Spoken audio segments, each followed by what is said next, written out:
Hey guys, welcome back to my channel. I've got another quick mini tutorial to share with you. In my previous Cast On With Me vlog, I did a long tail cast on and I got asked by a few of you what kind of cast on I was doing because it didn't really look like a typical long tail cast on.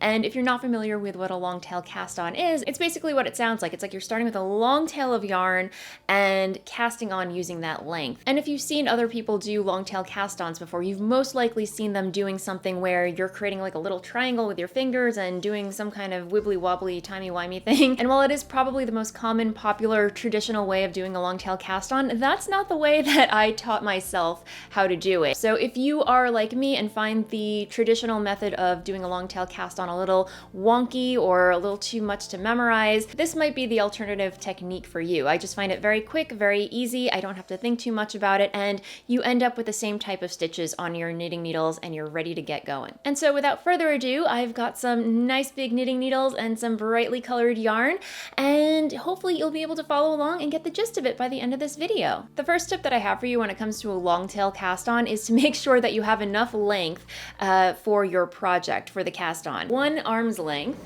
like so. It's not even going to fit into the whole screen, but 1 arm's length is usually ballpark 100 stitches. So if you have 300 stitches to cast on, you want 3 arms length worth of yarn. But for demonstration purposes, I'm just going to go with 1 screen's length worth of yarn. The way that I like to do this cast on is to first make sure that I have a nice long nice long tail for casting on. And then, this is going to sound crazy, but trust me, it will all make sense very soon. Pretend that your thumb is a knitting needle. Pretend it's the left knitting needle in your left hand. What you're going to want to do is wrap the yarn clockwise around your thumb as if you were wrapping a little shawl around it, because it's about to go outside and you want to make sure it's nice, warm, and bundled up because thumbs get cold too. But yes, you are going to wrap the yarn clockwise around your thumb like so, and then you're going to pretend like the little scarf is the loop on the left needle. And then you're just going to insert the right needle into the back of that loop and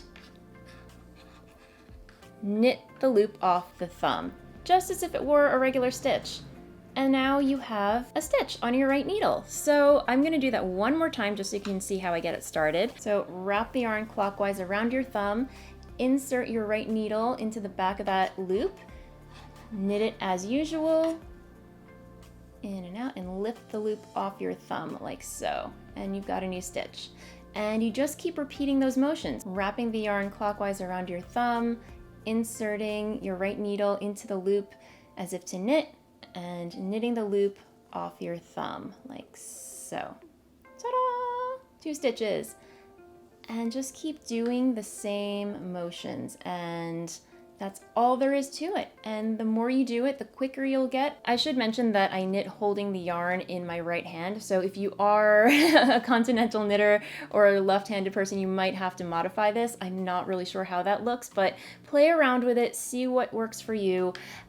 But yeah, this is the method that works for me. I love how fast it is. I don't find it as fiddly as the traditional method of casting on. And that's how I do my long tail cast-ons. That said, I hope you found this tutorial helpful. If you're new here, again, welcome to my little corner of the interwebs. If you haven't already, feel free to like and subscribe down below. I put out videos for your viewing pleasure every week, and until the next one, have an amazing day, and I will see you next time.